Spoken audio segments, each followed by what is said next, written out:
அல்லேலூயா. ஆமென். கர்த்தர் தாமே உங்களை ஆசீர்வதிப்பாராக. நாம் வேதத்தில் ஒரு பகுதியை வாசிக்கும்படி உங்களுடைய பரிசுத்த வேதாகமத்தை நீங்கள் திறக்கும்படி அன்போடு கூட கேட்டுக்கொள்கிறேன். வளமையாக சொல்றபடி பைபிள் கூட கையில் இருக்கணும். பைபிளை தலையில வச்சிருக்கேன். எல்லாரும் பைபிளை கையில் வச்சிருக்கோம். வெளிப்படுத்தல் விசேஷம் 1ஆம் அதிகாரம் 10ஆம் வசனத்துக்கு திருப்புவோம். வெளிப்படுத்தல் 1:10. ஒரு சில காரியங்களை நாம் பார்த்து ஆண்டவருடைய நாமத்தை மகிமைப்படுத்துவோம். வெளிப்படுத்தல் விசேஷம் 1:10. கர்த்தருடைய நாளில் ஆவிக்குள்ளானே, அப்பொழுது எனக்கு பின்னாலே எக்காளம் போன்ற பெரிதான ஒரு சத்தத்தை கேட்டேன். கர்த்தருடைய நாளில் ஆவிக்குள்ளானே, அப்பொழுது எனக்கு பின்னாலே எக்காளம் சத்தம் போன்ற பெரிதான ஒரு சத்தத்தை கேட்டேன். என்ன சத்தத்தை கேட்டார் யோவான்? எக்காள சத்தம். ரைட். அது நான் அல்பாவும் ஒமேகாவும் முந்தினவரும் பிந்தினவருமாய் இருக்கிறேன். நீ காண்கிறதை ஒரு புத்தகத்தில் எழுது. சரி, 12 பாருங்க. அப்பொழுது என்னுடனே பேசின சத்தத்தை பார்க்க திரும்பின போது 7 பொன் குத்து விளக்குகளையும் அந்த 7 குத்து விளக்குகளுக்குள் ரைட் மத்தியிலே நிலையங்கி தரித்து. இதை குறித்து நான் பார்க்கிறேன். இங்க கவனிக்கணும். யோவான் பத்மதீவிலே முதல் தரிசனத்தை அவர் ஆவிக்குள்ளாகி பார்க்கும்போது அவர் பார்க்குகிற காரியம் 7 குத்து விளக்கு.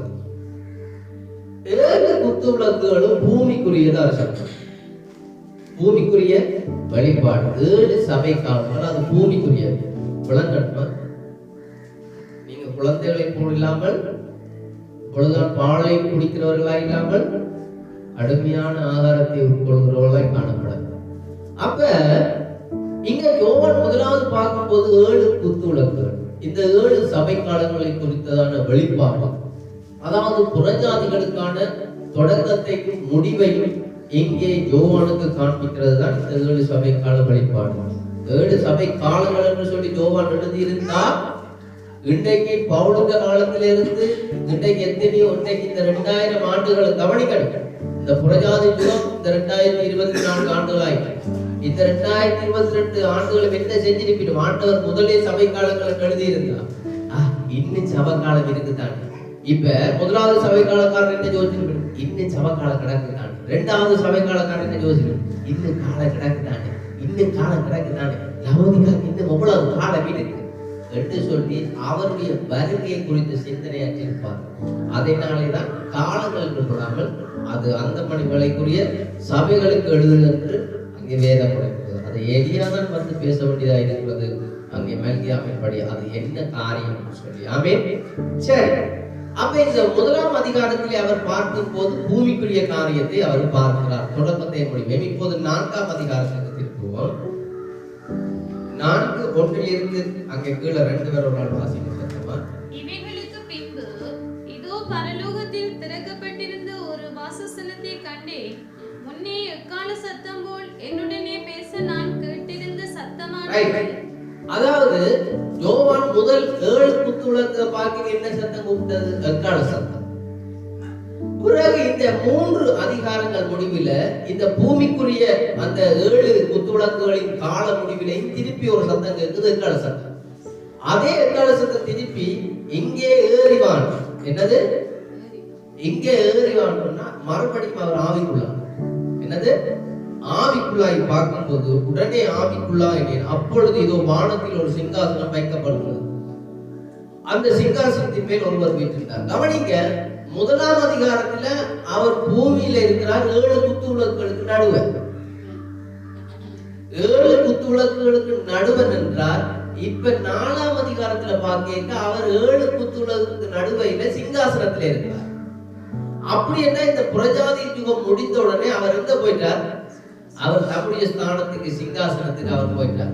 அப்ப இந்த யோவான் ஆவிக்குள்ளாகிற காரியமும் அங்கே அந்த புறஜாதி யுகம் முடிவிலே எடுத்துக் கொள்ளப்படுதல் நடக்கும் என்கிறதை அது உறுதிப்படுத்தப்படும். சரி, அடுத்தது ஒருவர் வீற்றிருந்தார். சிங்காசனத்தை குறித்து போன வழிக்கு பார்த்தோம்.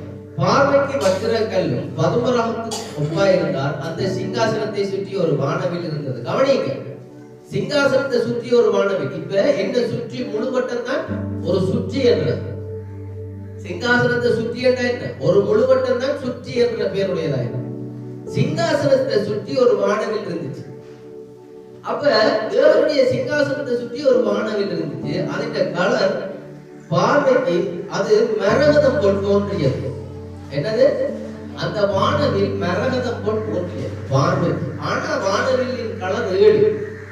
அந்த 7 எதை அடையாளப்படுத்தினா தேவனுடைய கரத்தில் இருக்கிற 7 ஆவிகளை. அவர் 7 ஆவியுடையவராக இல்லை, அவர் ஒரே ஆவியுடையவராக. அது 7 பரிசுத்த ஆவியின் ஊழியர்களை குறிக்கிறது. ரைட்? தேவத்துவத்தின் ஊழியர்களை அது காண்பிக்கிறது. இந்த வானவில் முழுவட்டம் சிங்காசனத்தில். ஆனா நோவாக்கு அவர் உடன்படிக்கை பண்ணும் போது எத்தனை வானவில் முழுசா இருந்ததா? பாதியா இருந்தா? பாதி. நோவாவோட அவர் உடன்படிக்கை பண்ணும் போது அந்த ஜலத்தினாலே அழிக்க மாட்டேன் பாதி வட்டம் தான் காண்பிக்கப்பட்டுச்சு. வில் பாதி வில் வானவில் காண்பிக்கப்பட்டுச்சு. ஆனா முழு வானவிலும் காண்பிக்கப்படல. அது எதை குறிக்குதுன்னா பூமிக்கு பாதி வெளிப்பாடு தான் கொடுக்கப்பட்டது, முழு வெளிப்பாடு கொடுக்கப்படல. தேவத்துவத்தின் பாதி வெளிப்பாடு தான் இந்த பூமிக்கு. இன்னும் பாதி அவர்கிட்ட ரகசியமா இருக்கு. அல்லேலூயா. பாதியவே தாங்க முடியாத குழப்பம். இதுல முழுசா கொடுத்தா ஏங்கி செத்துருவார். தேவனையே பார்த்து எல்லாரும் மோக்குப்புற விழுந்தாங்க. அதுதான் தேவத்துவம். அல்லேலூயா.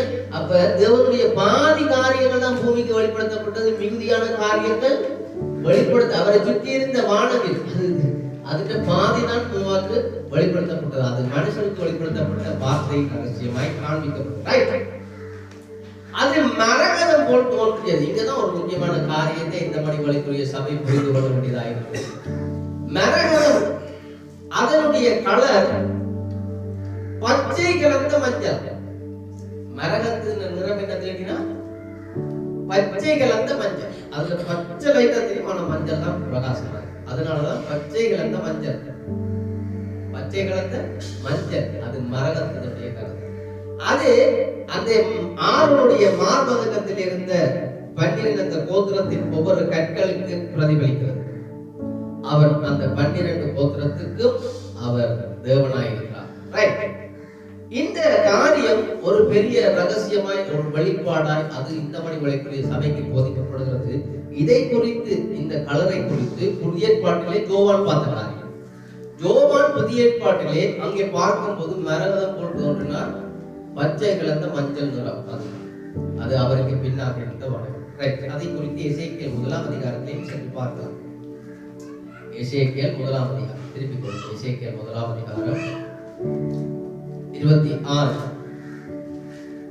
அவைகளின் பின் தலைக்கு மேலுள்ள மண்டலத்தின் மீது நீலரத்தினத்தின் போல விளங்கும் ஒரு சிங்காசனத்தின் சாயலுக்கு அந்த சிங்காசனத்தின் சாயல் மேல் மனுஷ சாயலுக்கும் ஒத்த ஒரு சாயல் இருந்தது. அது மனுஷகுமார். அவருடைய இடுப்பாக காணப்பட்டது முதல், மனுஷகுமாரனுடைய இடுப்பாக காணப்பட்டது முதல் மேலெல்லாம் பாருங்க, இடுப்பாக காணப்பட்டது முதல் மேலெல்லாம் இடுப்பாக மேலெல்லாம் உட்புறம் சுற்றிலும் அக்கினிமயமான சொகுசாவின் நிறமாய் கண்டேன். பாருங்க, அந்த மனுஷகுமாரனுடைய இடுப்பாக காணப்பட்ட முதல் மேலெல்லாம் உள்புறமும் என்னவாகும்? சொகுசாவின் நிறம். கவனிக்கணும், இதை குறித்து அங்கே தீர்க்கதரிசி மரியம் வில்லியம் பிரண்ணாம் சொல்லுகையில் இந்த சொகுசாவின் நிறம் என்றால் அது பச்சை கலந்த மஞ்சள் நிறம். என்ன கலர்? பச்சை நிறந்த மஞ்சள் நிறந்த அந்த சொகுசாவின் கலர். அதை குறித்து அங்கே தீர்க்கதரிசி வெளிப்படுத்துகிறார். பச்சை கலந்த மஞ்சள் நிறம், அதுவும் அந்த சொகுசாவின் நிறம். இது அவருடைய இடுப்பு முதல் புல் பாகம் புல்லா புறம் எல்லாமே இந்த கலரினாலதான் அவருக்கு காண்பிக்கப்பட்டது. இசைக்கியல் அதை பார்க்கிறார் பழைய பாட்டுல. அதே கலரை தான் யாரும் பார்க்கிறது? யோவான் பார்க்கிறார். அல்லேலூயா.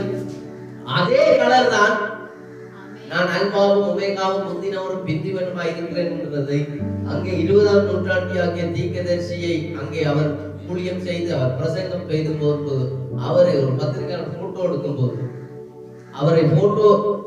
போது அந்த போட்டோவின் மேலே சட்டியாக இந்த ஒளி வந்து அவருக்கு மேலே காணப்பட்டது. அல்லேலூயா. இந்த ஒளியும் பச்சை கலந்த மஞ்சள். இந்த ஒளியும் என்ன? பச்சை கலந்த மஞ்சள். இந்த ஒளி எதை பிரதிபலிக்கிறது என்றால் அவர் பரிசுத்த ஆவி தேவன் நான் இந்த தீர்க்கதரிசியை அடையாளப்படுத்துகிறேன் என்று இந்த ஒளி ஒரு தீர்க்கதரிசியை அடையாளப்படுத்துகிறது. இதை அமெரிக்க எல்லா விதமான ஆய்வுக்கூடங்களிலும் ஆராய்ச்சி செய்து இது எந்த ஒரு எடிட்டிங்கும் அல்ல, இது இயற்கையாகவே சடுதியாக அது ஒரிஜினலாக இந்த மனிதன் மேல் அது வந்தது என்று சொல்லி அமெரிக்க பெரிய பெரிய ஆராய்ச்சி நிலையங்கள் இதை என்ன செய்தது, இது ஒரிஜினல், இது பொய்யல்ல என்று அந்த மணி வேளையிலே அந்த காலத்தில் அதை நிரூபித்து பத்திரிகைகளை நிரூபணமாக்கப்பட்டது. இது தேவன். ஆமென். அதை அவர் விஞ்ஞானம் மூலம் நிரூபித்தார். இது விஞ்ஞானத்தினாலும் கண்டுபிடிக்க முடியாது, இது நான் என்பது. அல்லேலூயா. தேவன் தான் என்பது மாத்திரமல்ல, அந்த தீர்க்கதரிசியோடு நான் இருக்கிறேன் என்பதையும் அவர் நிரூபித்தார். மோசையோடு தான் இருப்பதை எப்படி நிரூபித்தாரோ, பவுலோடு தான் இருப்பதை எப்படி நிரூபித்தாரோ, 20ஆம் நூற்றாண்டு கடைசி சபை தீர்க்கதரிசியோடு தாம் இருக்கிறேன் என்பதை நிரூபித்தார். ஆமென். ஆகையினாலே இந்த மணிமலைக்குரிய சபை பயப்படுத்தவே இல்லை. ஏனென்றால் இந்த அக்கினி ஸ்தம்பமானது எல்லா சபைகளிலுமே அது ஜொலித்து கொண்டிருக்கிறது. அது பரிசுத்த ஆவியானவருக்கு அடையாளமாய் அது ஜீவித்து கொண்டிருக்கிறது. ஆமென். நீங்க செய்தியை விசுவாசித்தீங்கன்னா அந்த செய்திக்குரியவர் உங்களோடு கூட இருப்பார். ஆமென். உங்களுக்கு நீங்க இதை விசுவாசிச்சா போதும். ஆமென். நீங்க என்ன ஒரு போட்டோவை காட்டுறீங்க, அவரை காட்டுறீங்க, எதரை காட்டுறீங்க, உங்களுக்கு காட்டக்கூடாத நேரம் எல்லாம் போய் தேவன் இந்த காலத்தில் அவர் உங்களுக்கு இதையெல்லாம் வெளிப்படுத்தி இருக்கிறார். விஞ்ஞானம் சில பேருக்கு ஏற்றுக்கொள்ள முடியல, அது உங்களை பொறுத்தது. அல்லேலூயா. அதே போல இந்த மேக ஸ்தம்பம் கூட அவருடைய முகம்தான் இந்த மேக ஸ்தம்பத்துக்கு காட்டப்பட்டது, அவருடைய சரீரம் காட்டப்படவில்லை. ஏனென்றால் சரீரம் என்னும் எடுத்துக் கொள்ளப்படுதல்ல, மேலே போகவில்லை. கிறிஸ்துவின் சரீரம் எங்கே இருக்குன்னா கீழே. இயேசு கிறிஸ்துவினுடைய சரீரம் எங்கே இருக்கு? கீழே, பூமியிலே. அது அவருடைய மனவாட்டியோட இணைஞ்ச பாகம். அந்த பாகம் இன்னும் வெளிப்படையில், ஏன்னா பாகம் இன்னும் மேல போகல. அதனாலதான் இங்க தலை காண்பிக்கப்பட்டது, அவயவம் காண்பிக்கப்படல. அவயவம் எல்லாம் அவர் கிறிஸ்துவின் அவயவங்கள் எல்லாம் ஒன்று கூடும் போதுதான் அவர் பூரணமாக வெளிப்படுவார். அல்லேலூயா. இதுக்கு ஒரு வெளிப்பாடு. அப்ப அவருக்கு கை காட்டியான்னா நீங்க தான் யோசிக்கணும், கை காட்டுறது கைத்தியான். நான் பேசுகிறது வேதாகமத்தில் இருக்கிற ஆவிக்குரிய காரியம். ஆமென். சில பேர் தவறாக புரிஞ்சு கொள்ளும், அதை குறித்து எனக்கு பேச வேண்டும். கர்த்தர் உங்களை ஆசீர்வதிப்பார். விளங்கிட்டாங்க, விளங்காத மாதிரி இருக்கா? சௌசாவின் நிறம் என்ன? மஞ்சள் கலந்த பச்சை கலந்த மஞ்சள். ஆமென். அதே போல ஜோவான் பார்த்த மரகதம் பச்சை கலந்த மஞ்சள். தீர்க்கதரிசிக்கு மேலே இருந்ததும் அது யாரை அடையாளப்படுத்துகிறார் என்றால் அது தேவனை அடையாளப்படுத்துகிறார். ஆமென். அன்றைக்கு மோசே அங்கே சிங்காசனத்திலே, அங்கே சீனாய் மலையிலே மோசேக்கு அந்த கற்பனையிலே கொடுக்கும்படி அவர் மலையில் இறங்கும் போது ஒருவரையும் மலையிட்டு வரணும்னா மரணம் சம்பவிக்கும். மோசையை தவிர அங்கு 6 பேரை சந்திக்க முடியாத ஒரு நேரமா இருந்தது. அந்த வேளையில் இடிமுழக்க சத்தங்கள் முழங்கியது, மின்னல்கள் முழங்கியது, கார்மேகம் சூழ்ந்து கொண்டது. அவருடைய சிங்காசனம் எங்கே இறங்கியது? கர்மேல் அந்த சீனாய் மலையிலே அவருடைய சிங்காசனம் இறங்கும் போதுதான் அங்கே மோசே பார்க்க அங்கே பிரமாணங்கள் எல்லாம் கொடுக்கப்பட்டது. கவனிக்கள். அதே போலதான் இங்கே யோவான் 4ஆம் அதிகாரத்திலே அவர் சிங்காசனத்திலே இருக்கிற காட்சிகளை காணும்போது இடிமுழக்க மின்னல்கள் ஏற்பட்டது. அது நியாயத்திற்கு ஸ்தலமாயிருந்தது. அதை குறித்து பள்ளிக்கிழமைகளில் பார்த்தோம். சில காரியங்களை இருந்தவர்கள் அதை பெற்றுக்கொண்டீர்கள். அப்படி இருக்காதவர்கள் இயேசு கிறிஸ்துவின் வெளிப்படுத்தல் என்ற அந்த புத்தகத்தின் பாகம் 2 பாகம் 2 வெளிப்படுத்தல் 4ஆம் சுவிசேஷம் வெளிப்படுத்தல் 4 என்கிற அந்த பாகத்தை நீங்கள் படிச்சா அது இதெல்லாம் பேசுறதுக்கு ஒன்றுமே இல்லை. இது அவர் கொடுத்ததை நாங்க கொடுக்கிறோம், புதுசா ஒன்றும் இல்லை. அவர்கிட்ட பெற்றுக்கொள்ளணும். நீங்க பெற்றுக்கொள்ளணும்னா அந்த புத்தகங்கள் இருந்தெல்லாம் 20 ரூபா படிக்கலாம். அன்றைக்கெல்லாம் எனக்கு 2 ரூபாய் இவ்வளவு பெரிய புத்தகம் கூட விரிச்சு அதுல நான் படித்த அந்த 2 பாகமே அவ்வளவு பெருசு. பேச கொண்டு வந்து இங்க வந்தா இங்க வரையில. ஏன்னா ரகசியங்கள் எல்லாருக்குமே இல்லை. ரகசியங்கள் சில காரியங்கள் ஆண்டவர் தடை செஞ்சா ஒன்றும் இல்லை. நாங்க கொண்டு வந்து கொழுமையானதை கொடுக்க மாட்டா, ஆண்டவர் கொழுமையானதை கொடுக்க போற. நீ வச்சிரு, சிலதை மட்டும் கூடட்டாங்க. நீங்க எல்லாம் பெற்றுக்கொள்ள நேரம் பெறும்போது பெற்றுக்கொள்ளுங்க. சில நேரம் அதுல தவறான காரியங்கள் தரப்பட்டா ஆண்டவர் அதை பேசவும் அனுமதிக்க மாட்டேன். சில நேரம் செய்தி வீடியோவே குழச்சி போயிருக்கு. செய்தி எடுத்து இப்ப முடிய விட்டு பார்த்தா அதுல ஒன்றே காணுங்க, அதை ஒன்று செய்யலாம். சில நேரம் தேவனுடைய காரியமா இருக்கிறது. ஆமென். எல்லாம் நன்மைக்காகவே. நாம் இப்பொழுது அங்கே கிருபையை குறித்து கொஞ்சம் பார்க்க போறோம். என்னது கிருபை? கிருபை ஒரு ஆள் கிருபையை பற்றி சொல்லுங்க. கிருபை என்ன? கிருபை என்றால் என்ன? என்ன இங்கிலீஷா? கிருபை என்ன கிரேஸ்? இது அம்மா அண்ட மதர் அண்ட மாதிரி. கிருபை என்றால் என்ன? கிருபை எனக்கு பதிலா, அதாவது ஆக்கினத்தின் படையவன் எனக்கு பதிலா, கிருபை எனக்கு பதிலா இன்னொரு ரூபம். அடுத்தது கிருபை. நியாய பிரமாணத்துக்கு பதிலாக கொடுக்கப்பட்டது கிருபை. அது கிருபை. கிருபை என்றால் என்ன? பாவத்துக்கு பறிக்கப்பட்டாமல் அவருடைய கிருபை இலவசமாய் கிடைத்தது. கிருபை என்றால் ஒரு ஆள் சொல்றது என்ன? இலவசம். என்னது? இலவசம். ஒப்பர். மலிவட்ட இலவசம். மலி. ரைட். கிருபை என்றால் என்ன?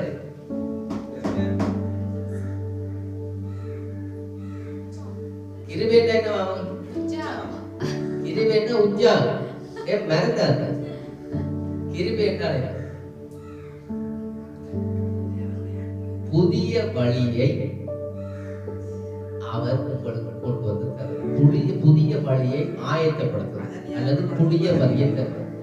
இப்ப எல்லாமே நீங்க சொன்ன எல்லாமே ஒன்றுதான். இப்ப ஆதாம் ஏவாள் பாவத்துக்குள்ள விழுந்தார். மனிதன் தனக்கு கொடுக்கப்பட்ட வழியில் இருந்து விழுந்தான். அவனுக்கு கொடுக்கப்பட்ட தேவ சித்தத்திலிருந்து விழுந்தான். அவனுக்கு கொடுக்கப்பட்ட வார்த்தையிலிருந்து விலக்கப்பட்டான்.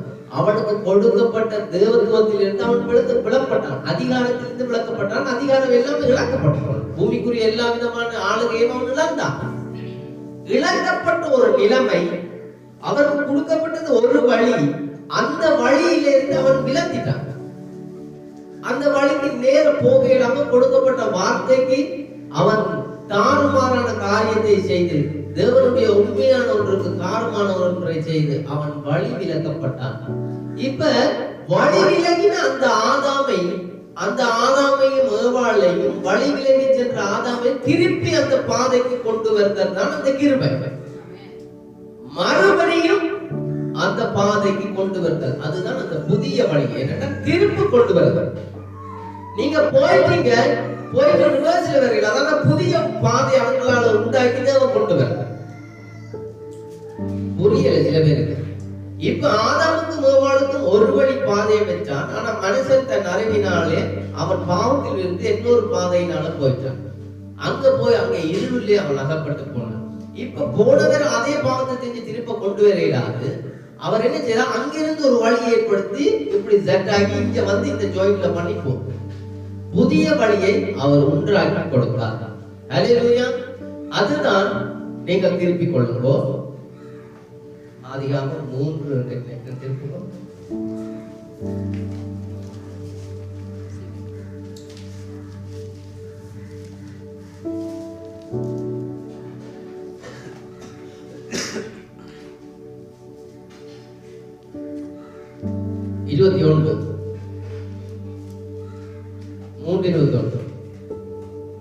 தேவனாகிய கர்த்தர் ஆதாமுக்கும் அவன் மனைவிக்கும் தோல் உடைகளை உண்டாக்கி அவர்களுக்கு உடுத்தினார். தோல் உடைகளை உண்டாக்கி பாருங்க. ஆதாமுக்கும் ஏவாளும் ஒரு தவறான வழியில போயிட்டாங்க.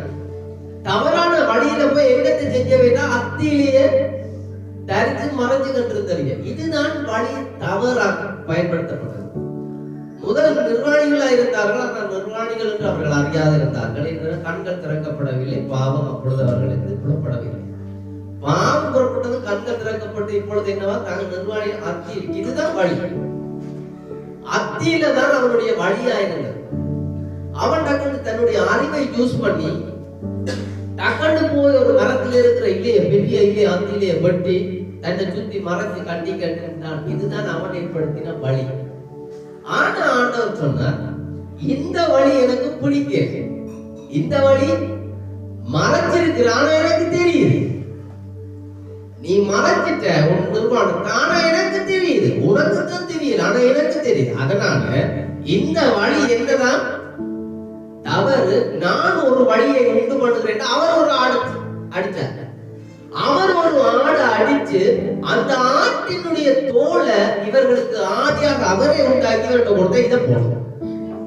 இதுதான் எனக்கு என்ன செய்து, உன் நிர்வாணத்தை எனக்கு மறைக்கிறது. உன் நிர்வாணம் நீ உண்டாக்கின, நீ மறைச்ச உன்னுடைய அந்த இலையினால் எனக்கு தெரியுது, உன்னுடைய நிர்வாணத்தை நான் மறைக்க இந்த ஆடு அதை நானே அடிச்சு அதை நானே உனக்கு தருகிறேன். அந்த ஆடு அன்றைக்கு அடிக்கப்பட்டது இயேசு கிறிஸ்துவுக்கு அடையாளம். இயேசு கிறிஸ்து மூலமாக தான் உங்களுடைய எல்லா விதமான தாழ்வான வழிகளும் அவருக்கு மறைக்கப்பட்டதே அல்லாமல் வேறு எந்த வழிகளாலும் அது மறைக்கப்படவில்லை. உங்களுடைய வழிகள் எல்லாம் அவருடைய ஆட்டினுடைய இரத்தத்தினாலே, கிறிஸ்து இயேசுவின் இரத்தத்தினாலே மறைக்கப்பட்டதே அல்லாமல் மனிதன் எடுக்கிற எந்தவித மத சம்பந்தப்பட்ட கோட்பாடாயிருக்கலாம், அவனுடைய கலாச்சார சம்பந்தப்பட்ட கோட்பாடா இருக்கலாம், அல்லது அவனுடைய சொந்த கருத்தா இருக்கலாம். எதுவுமே அந்த மறைவு, அந்த நிர்வாணத்தை மறைக்க முடியாது, அந்த வழியை மறைக்க முடியாது. கர்த்தராகிய இயேசு கிறிஸ்துவினுடைய அந்த இரத்தமே அந்த நிர்வாணத்தை மறைக்க முடியும். உங்களுடைய பாவத்தை அந்த இரத்தமே மறைக்க முடியுமே அல்லாமல் எதுவும் மறைக்க முடியாது. அதனால்தான் அவருடைய இரத்தத்திற்காக ஒவ்வொரு மனிதனும் பெற வேண்டியதா இருக்கிறது. அவரே வாசலா இருக்கிறார். அந்த இரத்தமே வாசலா இருக்கிறது. இதை குறித்து நீங்கள் என்ன பார்க்க 15வது வசனத்தை வாசிக்கும்.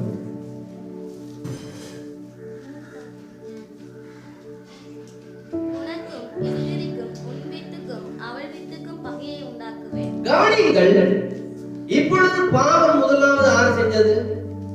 ஒவ்வொருத்தர் ஆண்டவர் கேட்டுவாரு. முதல் கேட்டு ஸ்திரியே ஆதாமத்தை முதல் கேட்டு, ஏன்னா ஆதாம் தான் முதலாவது. ஆதாம கேட்டு, ஏன் இந்த காரியத்தை செஞ்சீங்க? நீர் எனக்கு தந்த ஸ்திரியானவள். அவ கேட்டு, நீ ஏன் இதை செஞ்ச? நீர் அங்கே உண்டாக்கின சர்ப்பமானது என்னை வஞ்சித்தது. சர்ப்பத்தை போய் கேட்டார். என்ன கேட்டார்? அப்பொழுது தேவனாகிய கர்த்தர் சர்ப்பத்தை பார்த்து, நீ இதை செய்தபடியால், நீ ஏன் கேட்கல, நீ இதை செய்தபடியால் சகல நாட்டு மிருகங்களிலும் சகல காட்டு மிருகங்களிலும் சபிக்கப்பட்டிருப்பாய். கவனிங்க, சர்ப்பம் என்றது குறித்து சர்ப்பத்தின் வித்து செய்திகளை நாங்கள் பலமுறை அல்லது வேறு செய்திகள் எல்லாம் நாங்கள் இந்த இதையே நல்லா பார்க்கலாம். அது பெரிய செய்திகள். சர்ப்பம் அது ஒரு ராட்சதனை போன்றது. ராட்சதர்கள் எப்படி பிறந்து வந்தார்கள்? ராட்சதர்கள் எங்கிருந்து வந்தார்கள்? ராட்சதர்கள் சர்ப்பத்தின் வித்தில் இருந்து வந்தார்கள். தீர்க்கதரிசியத்தை சொல்லுகிறார். இயேசு கிறிஸ்துவின் வெளிப்படுத்தல் என்ன அல்லது இது நான் பார்த்த முதல் செய்திகளா இருக்கலாம். அதுல சொல்ற அதிகாசி ராட்சதன் போன்று சர்ப்பம் ஒரு ராட்சதனை போன்று. ஏனென்றால் எந்த ஒரு ரத்தமும் மனித ரத்தத்தோடு சம்பந்தப்படாது. ஆனால் சம்பந்தப்படக்கூடிய ஒரு ரத்தத்தை தேவன் அங்கே வைத்திருந்தார். எந்த ரத்தமும் மனித ரத்தத்தோடு, ஆனால் ரத்தத்தோடு சம்பந்தப்படக்கூடிய ஒன்றை தேவன் அங்கே வைத்திருந்தார். சரி, அதை அந்த செய்தியை பார்க்கும்போது, சர்ப்பத்தை வைத்து பார்க்கும்போது நாங்கள் அதை குறித்து விவரித்து பேசலாம். உனக்கு மிஸ்திரிக்கும் உன் வித்துக்கும் அவள் வித்துக்கும் பகை உண்டாகும். உனக்கு மிஸ்திரிக்கும், சர்ப்பத்தை பார்த்து என்ன சொல்ற? உனக்கும் இஸ்திரிக்கும். உனக்கு சர்ப்பத்துக்கும் ஏவாளுக்கும், உனக்கும் இஸ்திரிக்கும், உன்னுடைய வித்துக்கும். சர்ப்பத்துக்கு ஒரு வித்து இருந்தது. சர்ப்பத்தின் வித்துக்கும் இஸ்திரிக்கு ஒரு வித்து, இஸ்திரியின் வித்துக்கும் பகையை உண்டாக்கும். அவர் உன் தலையை, நீ அவர் குதிக்காலை. இப்ப ஏது அந்த வித்து? இதுதான் அந்த கிருபையின் வழியாய் இருக்கிறது. இதுதான் அந்த ஆற்றின் வழியாய் இருக்கிறது. பாருங்க, முன்னுக்கு சொல்ல வேண்டியதை பின்னுக்கு சொல்லி, பின்னுக்கு சொல்ல வேண்டியதை முன்னுக்கு சொல்லி, பாடுதான் இப்போது வெளிப்பட போகுது. உன் வித்துக்கு மாவளு. சர்ப்பத்தின் வித்து யார்? அவளுடைய வித்து யார்? சர்ப்பத்தின் வித்து காயின், அவளுடைய வித்து இயேசு கிறிஸ்து. இந்த ரெண்டு வித்துக்கு தான் பகை இந்த பூமியில்.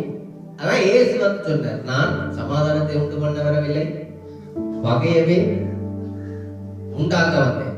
பகை பகை. கடைசி யுத்தம், முதல் யுத்தம் வந்து நடந்துச்சு, கடைசி யுத்தம் வந்து நடக்கும். கடைசி யுத்தமும் இந்த மண்டலத்தில் நடக்கும். முதல் யுத்தம் எப்படி நடந்தோ அதே மாதிரி தான் இரண்டாவது யுத்தம் நடக்கும். முதல் ஆதாம் எதை இழந்தான்? ஏதேன் இழந்தான்.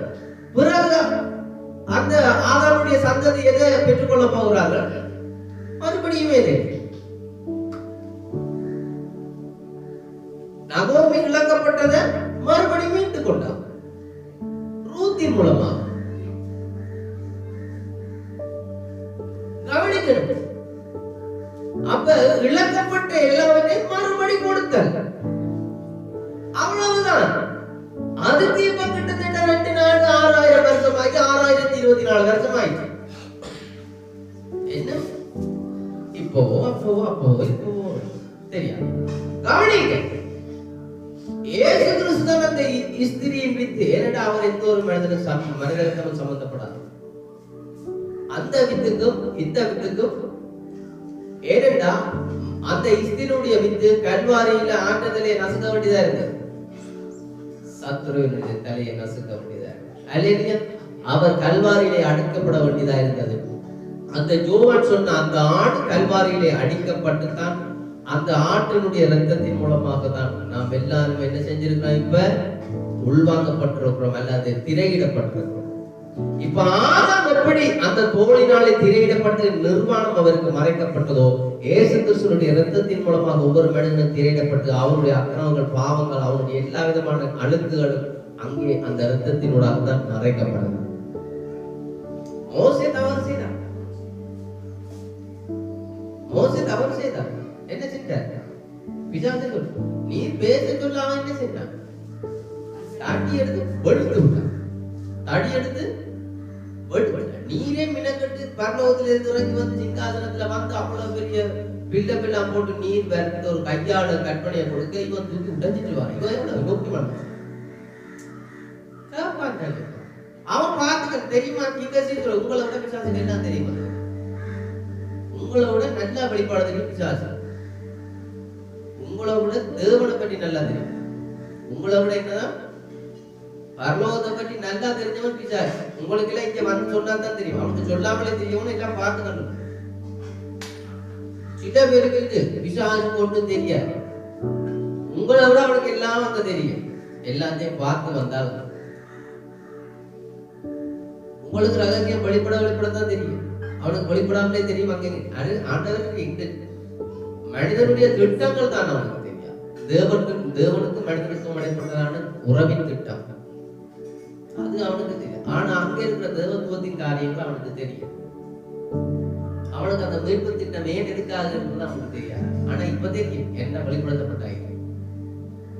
அப்ப பிசாசு சாடையா போடக்கூடாது. இவ என்னதுக்கு அவங்க மோசைன்ற காரியம் பாருங்க. இந்த மோசே ஆண்டவர் பிணக்கட்டு சீனாய் மலையில வந்து எல்லாத்தையும் எழுதி கொடுக்க விரலால, அது எவ்வளவு பெரிய அற்புதமான காரியம். ஒரு தேவனை வந்து விரலால் எழுதி கொடுக்க ஒரு கீழே வந்து பார்த்து ஜனங்கள் அக்கிரமம் தாங்க இல்லாம தூக்கி போட்டு வந்த படியிலே தூக்கி போட்டு உடஞ்சு விட்டாங்க மலையில.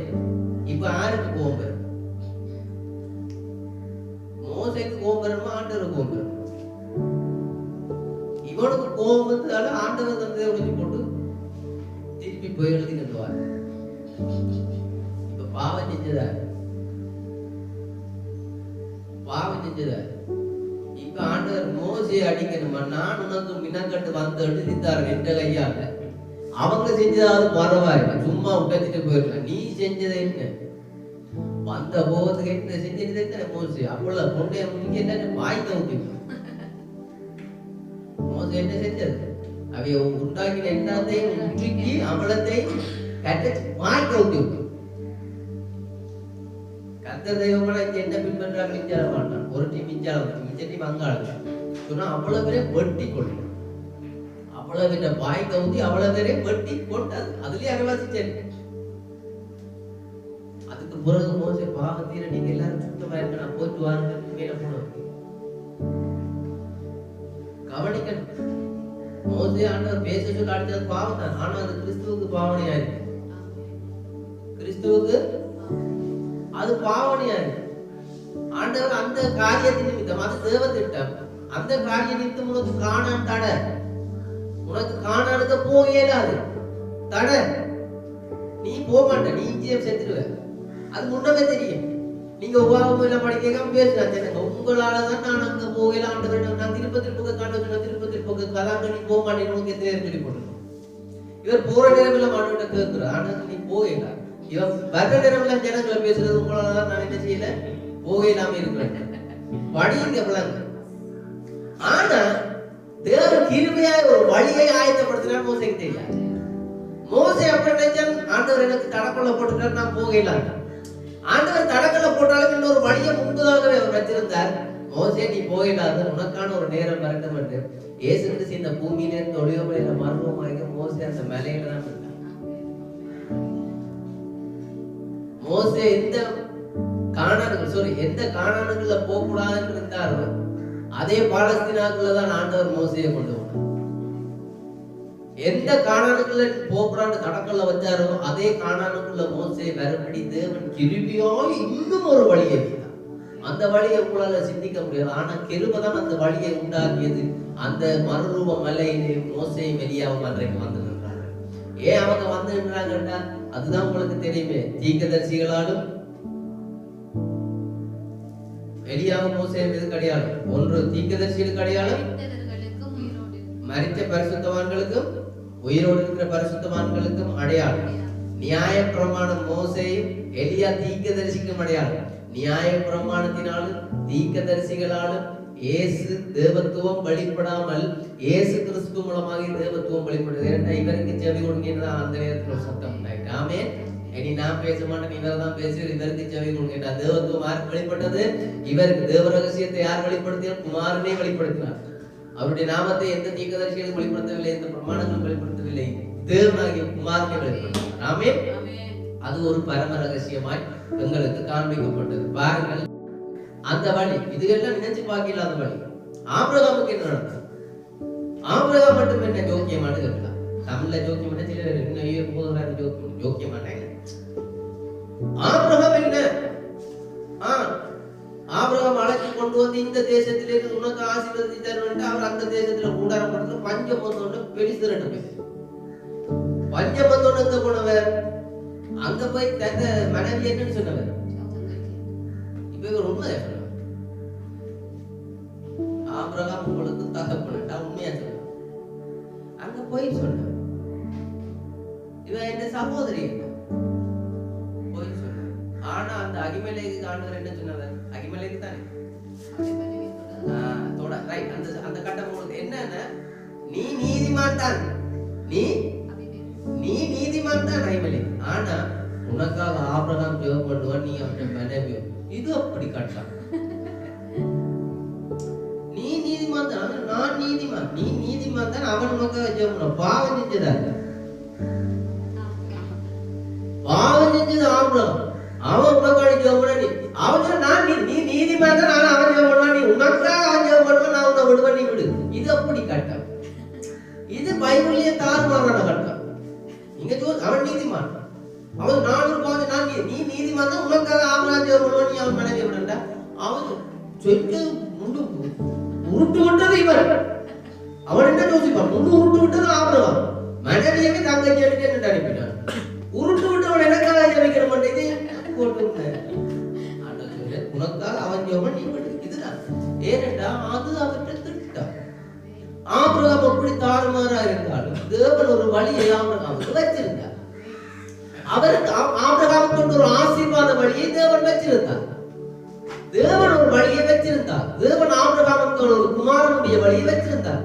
தேவன் ஆபிரகாமுக்கான ஒரு சுதந்திர வழியை வச்சிருக்கிறார். ஆபிரகாம் ஒரு வழியை தெரிஞ்ச தேவன் ஒரு சுதந்திர வழியை வச்சிருக்கிறார். வழியை வச்சிருக்கிறார். இவர் வழியிலேயே போயிட்டு உனக்கு வழி அங்க இருக்கு, திருப்பி போ. தேசத்தான் என்ற வழியா இருக்குது. இந்த தேசத்துல உன்னை ஆசீர்வதிச்சு பெருகவே பெருகு பூமி நட்சத்திரம் எல்லாம். இப்ப இந்த வழியை விட்டுட்டு அவர் வேற வழி காட்டு. நீ திருப்பி அந்த வழிக்கு போ. நான் உனக்கு தந்ததுதான் வழி. வேற வழிக்கு எல்லாம் உனக்கு எந்த தேவம் கொடுக்கப்பட்டிருக்கோ அந்த இடத்துக்கு தான் போகணும். வழி எங்க? அங்க கர்த்தர் உங்களுக்கு எங்க கிருபையா ஒரு வழியை ஆயத்தப்படுத்தி இருக்கிறாரோ அந்த வழிக்கு தான் நீங்க திரும்பணும். தாவீது மட்டும் அப்ப நீங்க தாவீது மட்டும் அப்ப நான் கேட்கிறேன், என்ன சரியா? பட்சேபால வச்சிருந்தது சரியா? ஊரியாவின் மனைவியோட தாவீது என் இருதயத்துக்கு இது அப்படி. தாவீது என் இருதயத்துக்கு ஏற்றம்.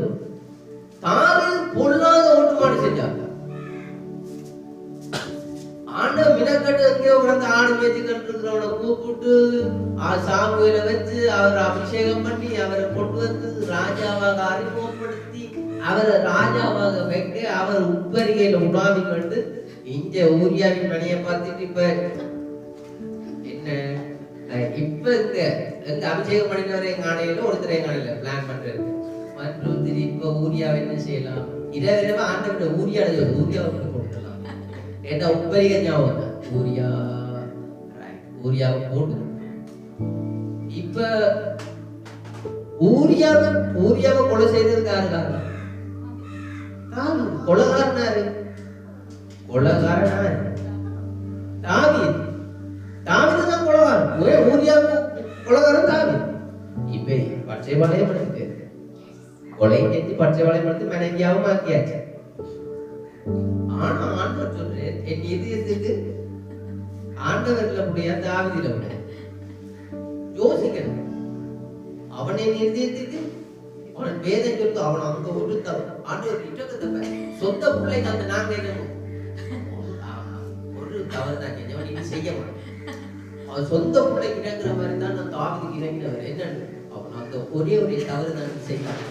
ஒரு தவறு அவன் செய்யல. அவன் இது நாங்க சின்ன பிள்ளைல கொஞ்சம் தான் அந்த எழுத்து அப்படிதான் அவன் ஒரு தவறு தான் செய்யணும். ஒரு தவறு செஞ்சதே தவறு முறையின் ஒரு தவறு செஞ்சது தவறுதான். என்னப்பா கொலையும் செஞ்சு இன்னொரு மனசியை வச்சிருக்கிற இது என்ன இது சரியா? ஆனா அவன் ஒரு தவறுதான் செஞ்சவன். நீதி எட்டு செய்ய குமார் என் இதயத்துக்கு ஏற்றவன் பாருங்க. தேவன் ஒரு வழியை வச்சிருந்ததாலதான் அந்த பட்சேபாளுடைய வயிற்றுலதான் சாலமோன் வரணும் என்ற தேவனுடைய வழி இருந்துச்சு. பட்சேபாளுடைய கர்ப்பத்தில சாலமோன் வரணும் என்றது தேவ திட்டம். என்ற சாலமோன் எந்த கர்ப்பத்தில பிறப்பான் என்றது தேவன் முன்பதாக அறிந்திருந்ததாலே தாவீது ஒரு தவறு செய்ய தேவனை அனுமதிச்சு அந்த கர்ப்பத்தில தாவீதின் சந்ததியை தான் வைக்க வேண்டியதாயிருந்தது. தாவீதுடைய வித்து அங்கே பட்சேபாளோடு இருக்க வேண்டியது தேவ திட்டம். தேவ திட்டம் அங்கே பட்சேபாள் தாவீதுக்கு வேண்டாம், தாவீதுடைய சந்ததி தான் வரணும். அப்ப தாவீதுடைய சந்ததியில இருந்து தேவன் என்ன செஞ்சார்? சாலமோனை அந்த கர்ப்பத்துல தான் தேவ வழி. அது தேவனுடைய வழி ஒன்று செய்யல. இந்த ரூத்து ஒரு புறஜாதி தேவனுடைய அந்த சமூகத்துக்கு கிட்டத்தட்ட வரையலாங்க. அது எந்த சந்ததி? மோவாபிய சந்ததி. அது கழிக்கப்பட்ட அந்த லோத்துடைய பிள்ளைகள் சந்ததி வரையிலாதப்பா. இது யூதர்களா? இல்லையே. சரி, அது கைவிட அது கழிக்கப்பட்டது தேவ சமூகத்துக்கு வரையலாது. ஆனா இந்த ரூத் அவர் எடுத்தவர் ஏன் எடுத்தவர்? அது அவருடைய வழி. ரூத் புறஜாதிக்கு அடையாளம் இருக்க, மனவாட்டிக்கு அடையாளம். புறஜாதிய தேவன் எடுத்த தேவ வழி பாருங்க, அவருக்கு வழி. நீங்க சொல்ல ரூத் உனக்கு தேவை இல்லையப்பா, அது தேவ வழி. என்னத்துக்கு பச்சை வளர்த்த உனக்கு தேவை, அது தேவ வழி. என்னத்துக்கு மோசம் எடுத்து அது தேவ வழி. தவறுகள் எல்லாமே வேதாமத்தில் இருக்கிற தவறுகள் எல்லாமே தேவ சித்தம், தேவனுடைய வழி. அது கிருபையாய் தேவன் ஏற்படுத்தின வழிமுறை. தேவன் எங்களுக்கு இன்றைக்கு ஒரு வழியை ஆயத்தப்படுத்தியிருக்கிறார். என்ன இந்த 2000 ஆண்டுகளும் சபையில் இருக்கிற தாறுமாறான செய்திகளும் தாறுமாறான தேவன் கிருபையாய் வெளிப்படுத்தல் விசேஷம் 10ஆம் அதிகாரத்திலே தேவ ரகசியம் வெளிப்பட இந்த மனிதன் இந்த தீர்க்கதரிசியை தேவனுக்கு கிருபையாய் அனுப்பி ஒரு வழியை எங்களுக்கு ஆயத்தப்படுத்துகிறார். அல்லேலூயா. இந்த வழியில நீங்க போனால்தான் மனவாட்டி எடுத்துக்கொள்ளப்படுறதுக்கு போவான். இந்த நூற்றாண்டு இந்த தீர்க்கதரிசிக்குள்ள நீங்க போனாதான் இந்த தீர்க்கதரிசியின் செய்தியை விசுவாசிச்சு அதை பின்பற்றாத பட்சத்தில் என்ற தேவன் அனுமதிச்ச அந்த வேத வாக்கியத்தின் இந்த உரிமையாளரை நீங்கள் ஏற்றுக்கொள்ளாவிட்டால் இந்த வழியாளர் பிரவேசிக்காமல் நீங்கள் வேறு வழியாலே போனால் நீங்கள் கள்ளரும் கொள்ளைக்காரருமாய் இருக்கிறீர்கள். என்றால் இந்த வழியாய் ஒருவன் பிரவேசிக்காவிட்டால் அவன் ராஜ்யத்துக்குள் பிரவேசிக்க மாட்டான். நான் இவரை குறித்து பேசவில்லை, இவருக்கு மேலே இருக்கிறவரை குறித்து பேசுகிறேன். ஏனால் அவர் அடையாளப்படுத்தியிருக்கிறார். ஆமென். இந்த வழிதான் உங்களுக்கும் எனக்கும் இருக்கிற வழி. இதை பின்பற்றி போனதான் என்ன, இங்க நீங்க தீர்க்கதரிசனங்களுக்கு அநேக காரியங்களை வெளிப்படுத்தியிருக்கிறார். அது ஒன்று ரெண்டு இல்ல, கணக்கு அநேக விஷயங்கள். அது படிக்க படிக்கத்தான் ஒவ்வொரு மனிதனுக்கும் அது வெளிப்படும், புலப்படும், கண்கள் திறக்கப்படும், அது பேசப்படும். ஆமென். இந்த வழிதான் உங்களுக்கு வச்சிருக்கு. இந்த கடைசி காலத்துல தேவன் ஒரு வழியை அந்த கன்னிகைகளுக்கு வைத்திருக்கிறார். இந்த வழியால தான் நீங்க உள்ள போகலாம். நீங்க யோசிக்கலாம், நாங்க வார்த்தையை வாசிக்கிறோம் என்று சொல்லி இருக்கிறார் பாபு சொல்லிட்டு எல்லாரும் சொன்னவே. ஆனா வெளிப்படுத்த 10:6 வாசிச்சுட்டு அது 6ன்றத நீங்கள் வெயிட் பண்ணி கண்டுருக்கோ, அப்ப போவீங்களா இல்லையான்றது தெரியும். வெளிப்படுத்த 10:6, 7 இது எல்லாம் அவர் அந்த அந்த மனிதன் பெற வேண்டியதா இருக்கிறது. அந்த 7ஆம் தூதனுடைய சத்தத்தை நீங்கள் கேட்க வேண்டியதா இருக்கிறது. ரகசியம் வெளிப்படுத்த வேண்டியதா இருக்கிறது. அதுக்கு புறதானப்ப நீங்க போகலாம். முதல் அந்த அதிகாரத்தில் இருக்கிற அந்த நபரையே நீங்க எதிர்பார்க்கிறீங்களா? ஏசு சொன்னார் அன்னைக்கு மோசைக்கு தான் சொன்னதை உன்னை போல ஒரு நீக்கதறியே உன் மத்தியில் இருந்து எழுப்பப்பட்டு வருகிறது. அன்றைக்கு இருந்த தூதர்கள் எல்லாரும் பார்த்துக்கிட்டு அவர் வந்து தெரியும். ஆனா வெயிட்டிங், இன்றைக்கு வெயிட்டிங் மேசியாவுக்கு. ஆனா அவர் வந்துட்டு போயிட்டார். அதே போலதான் இந்த வசனத்தை பார்த்தாலும் அன்றைக்கு அவங்க மோசை கொடுத்ததை பார்த்துக்கிட்டே இருந்த மாதிரி இந்த சபையெல்லாம் கிடந்து பார்த்துக்கிட்டே இருக்கும். ஆனா அன்றைக்கு அவங்க எல்லாம் அந்த மோசையோட பேசின மேசியாவை பார்த்துக்கிட்டு இருந்தது போல இன்றைக்கு இருக்கிறார்கள் எல்லாம் அன்றைக்கு வந்து பூமியில பேசின இயேசுவை தான் பார்த்துக்கிட்டு. அடுத்த கட்டம் என்ன தெரியாது. 4ஆம் அதிகாரத்தை குறித்து தான் இன்னொரு காரியங்கள் எனக்கு புலப்படவில்லை.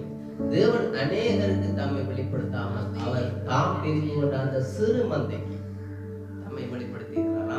அவர் எங்களுக்கு தம்மை வெளிப்படுத்துகிறார். எங்களை போல இந்த பூமியில் இருக்கிற அநேக மனவாட்டிகளுக்கு தம்மை வெளிப்படுத்தியிருக்கிறார்.